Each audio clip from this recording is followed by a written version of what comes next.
This little light of mine, I'm gonna let it shine, let it shine, let it shine, let it shine.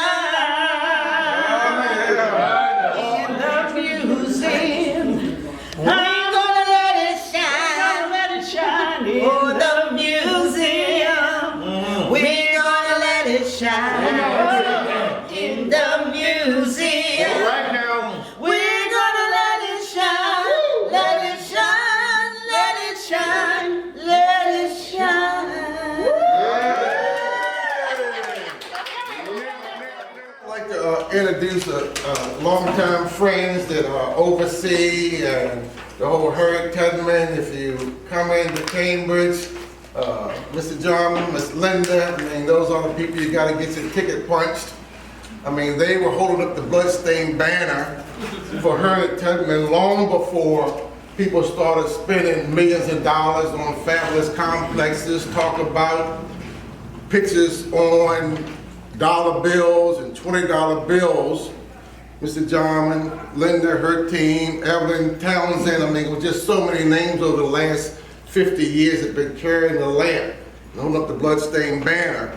So one of the things that we try to do is that as they built the new Harriet Tubman National Park down in Church Creek, a number of us was advocating don't make this a bypass because this was before that. Enjoy it all, but when you come to Cambridge, patronize where our base is. That this place to me recognizes our struggle because in spite of, we've kept the lights on.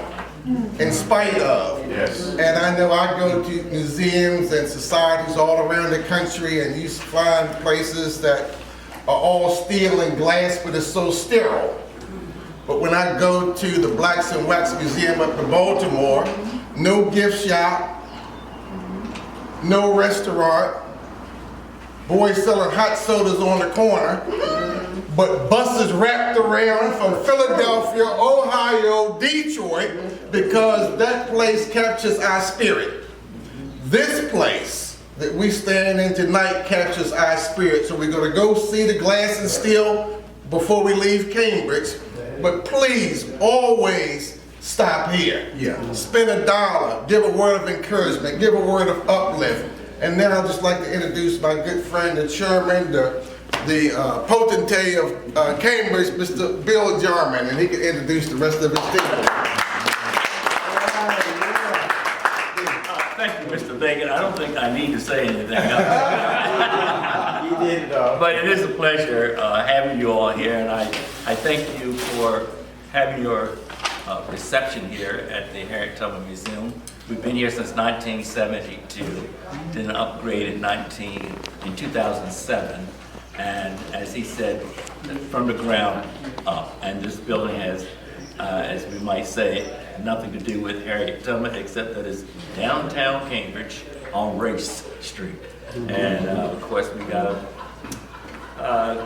people kept saying, why isn't it on Pine Street? And that's called Back Street, and this is called Front Street. So we decided that this is where it should be, up front and not in the back, so to speak. And we've been blessed that throughout all the endeavors that this organization has had over the years, we're quite fortunate right now.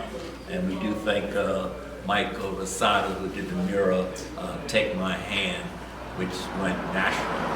And of course the $20 bill, definitely opened up the place. And then when the governor of Maryland, O'Malley, decided to build a state park in honor of Harriet Tubman, which is, she's the first woman and black woman to have a park named after her, a national park. She's the first woman to have part of her park, half of it is in Dorchester County, Maryland, and the other half is in Auburn, New York. And then there's what we call the driving tour guide, who takes you all the way from Dorchester County to Auburn, New York, to St. Catharines, Ontario, Canada. And so each of you, I hope you get to take one of our guidebooks with you, which has information, and you can download it, and it will take you as far as Philadelphia. And I want to introduce Linda Harris, if she hasn't already bragged about herself, walking in Harriet Tubman's footsteps. did it for 6 days, 20 miles a day. Wow. And then on Christmas Eve night of this past year, they walked, I guess, approximately what, 30? Yeah. No, 15. 15 in the miles. pouring rain on Christmas Yeah. Eve. So this is Linda Harris. I give all thanks and praise to Mr. Jarman. He was very, very kind to me when I decided I wanted to walk the Underground Railroad. I came here and he advised me and talked about the route. So after doing that, I was so moved. I retired and I bought a little piece of house here. And all I want to do is work in this museum and keep it alive. So I really thank you guys for being here. And I leave a quote. I want each of you to find the Harriet in you. If you do that, just take a segment of what she did in her life. It will change yours. So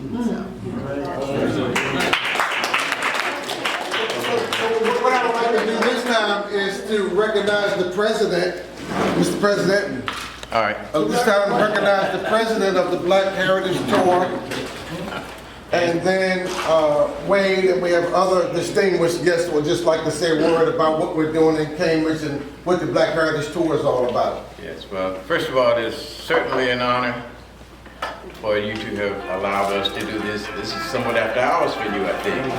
I thank you. We all volunteer. Thank you for taking the time. And it is our privilege to make sure that we can come in and also offer the linkage. We want to keep Harriet Tubman alive too, and that's a part of what the Black Heritage Tour does.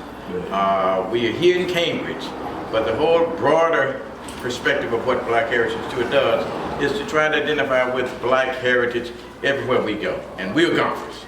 So we intend to do an Alabama tour of golf next year, but we're going to identify where the Black Missy is, where is our Black history. And so we certainly appreciate you for helping us promote exactly what Black heritage is about. So thank you very much.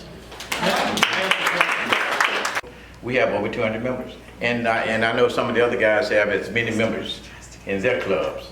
So we are representing our clubs and we're trying to take back bragging rights. Somebody's gonna have the best score tomorrow. We're gonna crown that club our club champion. Did you want to shout out the last year's winner? Oh, this is our last year's club champion. It's like we pretended to be one last year. Go ahead, go ahead, 18 poll teacher in his name today. 17, 18 poll. Oh, my goodness. Just come back again. That's what they call it. Come back again. Come back again. All right, and speaking of, I want to acknowledge our most prestigious board member. Oh, stop. In fact, without his input, no way we would have been able to present all of this feature that we are making this weekend. If it hadn't been for Dr. Wade Poole, trust me, we wouldn't be there. So let me introduce Dr. Wade as our major board member. Thank you. First of all, thank you for allowing us to be a part of this whole message, this whole journey you know, just being a part of this historic moment is just very powerful, very just humbling experience for each of us. When Vince said that he was going to set up the tour, man, we all just kind of jumped in. We wanted to be here and be a part of it.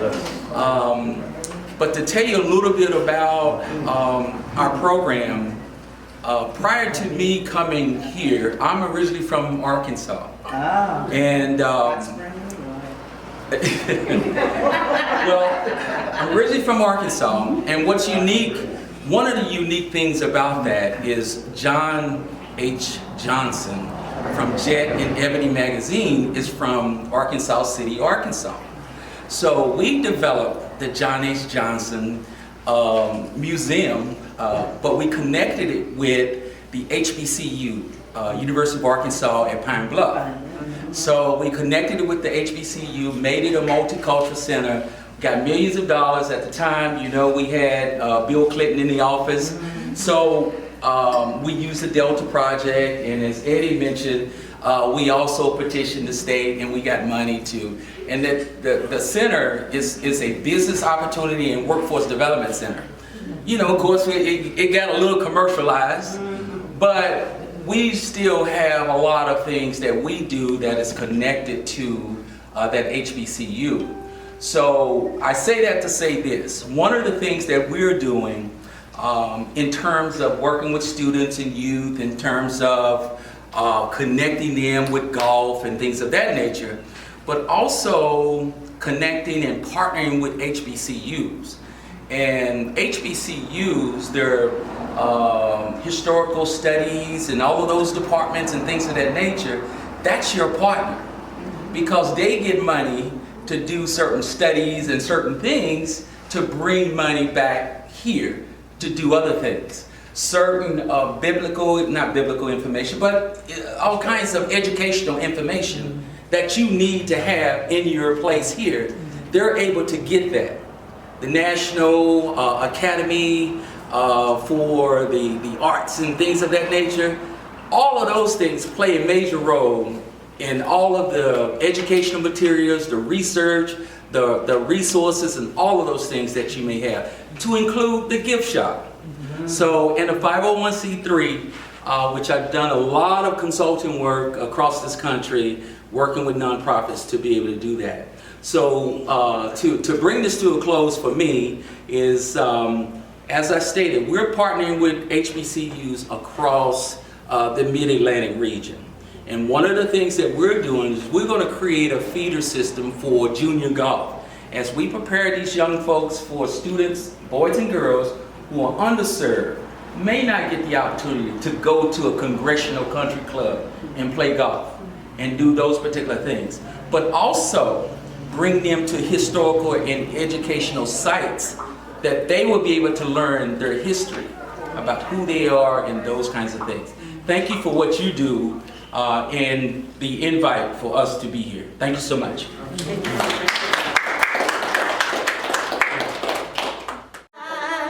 I'm gonna let it shine, this little light of mine. I'm gonna let it shine, let it shine.